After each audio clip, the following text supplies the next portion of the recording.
Feito o esclarecimento, vamos ao vídeo seguinte. É quando o Gregório, não podia deixar de ser, fala da minha ida a Paris. Solta o vídeo, diretor. Por outro lado, teve sim um momento em que ficou bem claro que o Bolsonaro era uma ameaça real, que foi quando Ciro perdeu e Bolsonaro e Haddad foram para o segundo turno. Foi aí que Ciro entrou no avião e foi para Paris.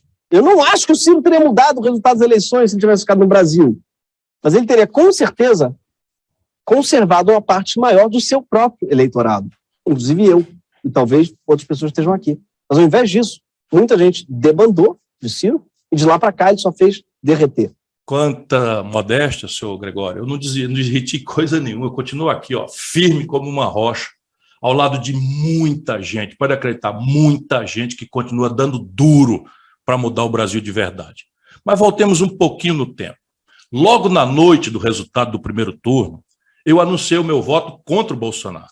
No dia seguinte, votei, junto com a executiva do meu partido, o PDT, o apoio crítico ao PT. E deixa eu corrigir com todo bom humor e verdade essa piada malévola, que, a bem da verdade, não foi inventada pelo Gregório. O grande mentiroso disso se chama Luiz Inácio Lula da Silva. Eu não peguei avião para Paris, eu fui para Lisboa.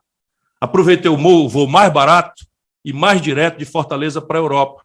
E voltei na véspera da eleição, Gregório, em tempo de votar no Haddad. Não estou arrependido, não, mas até hoje eu pago muito caro. E tudo isso está documentado, está registrado. Se não fosse tanta leviandade, veja esse telejornal do dia da votação do segundo turno. Roda o vídeo aí, diretor. Ciro Gomes chegou na sexta-feira à noite.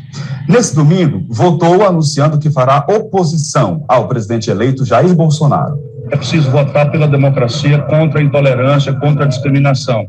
Mas, passado isso, o que quer que seja o resultado, o Brasil vai estar num momento gravíssimo, né, de aprofundamento da divisão, do estigma do ódio, da violência política. E eu, que já venho tentando denunciar isso há algum tempo, agora darei coerência. Vou proteger o povo brasileiro daquilo que eu puder, criando um caminho novo fora dessa polarização adiante. Está vendo aí, Gregório? Em suma, eu fiz o que era possível fazer por um partido, o PT, que me hostilizou, como me hostiliza, durante todo o processo eleitoral. Depois que eu me recusei a participar de uma farsa desonesta, bandida, que era apoiar a falsa candidatura do Lula, vestindo o figurino de vice, mesmo sabendo que ele, preso e condenado, não poderia concorrer. Eu fiz o melhor que eu podia, porque se eu fosse para a campanha no segundo turno, é justo, toda a imprensa ia me cobrar, né? E eu ia provavelmente atrapalhar, porque ia muito mais atrapalhar do que ajudar, porque a imprensa ia me cobrar, porque eu não ia ter como negar as críticas que eu tinha feito no primeiro turno. Mas os velhos e novos petistas fazem questão de esquecer isso, como se não fosse o Lula e o escândalo generalizado de ter levado a corrupção ao centro do processo político brasileiro e produzido a maior crise econômica da nossa história, os responsáveis por criar esse monstro que é o Bolsonaro. Ele não foi criado no segundo turno, não, Gregório. Ele foi criado antes. Todas as pesquisas mostravam que o PT era o grande perdedor daquelas eleições e que só eu tinha chance de derrotar o Bolsonaro. Quantas vezes, meu irmão que estiver aí nos ouvindo, se estiver em dúvida, faça essa pesquisa, veja se é verdade ou não. Mas fica aí o seu Lula conseguindo que gente boa como você repita essa história falsa de Paris, porque é uma cortina de fumaça muito conveniente para fazer o nosso Brasil esquecer que a principal razão da vitória do Bolsonaro e de muitos governadores na época, Witzel aí no Rio de Janeiro, Dória em São Paulo, Eduardo Leite no Rio Grande do Sul, Zema em Minas Gerais, a força foi o antipetismo. Ela está vivíssima, essa força do Vivier. Passa uma olhada no resultado das eleições nas capitais brasileiras agora, um aninho atrás. O PT foi varrido do voto qualificado do Brasil em todas as capitais, perdeu todas. De lá para cá, o que é que mudou?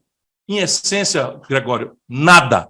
Praticamente nada mudou. O grande ativo eleitoral do Bolsonaro, presta atenção, irmão, e de seus aliados, continua sendo o antipetismo. E na hipótese de Lula ganhar, teríamos mais 4 anos de um país dividido pelo ódio, cheio de conchavo e sem projeto profundo de mudança. Na hipótese ainda mais tenebrosa da vitória do Bolsonaro, seria a continuação piorada dos absurdos e aberrações que nós vivemos hoje. Mas eu estou aqui lutando porque eu acredito no Brasil e na inteligência do povo brasileiro. O Brasil ainda pode escapar deste impasse e destas duas armadilhas. Percebeu, Gregório? Por que eu não abro mão e não abrirei mão em nenhuma hipótese da minha pré-candidatura? Simplesmente por isso. Porque no meu modelo de democracia é da pluralidade das ideias, de partidos e de opiniões. Não é a do partido único, nem o do caudilho supostamente libertador.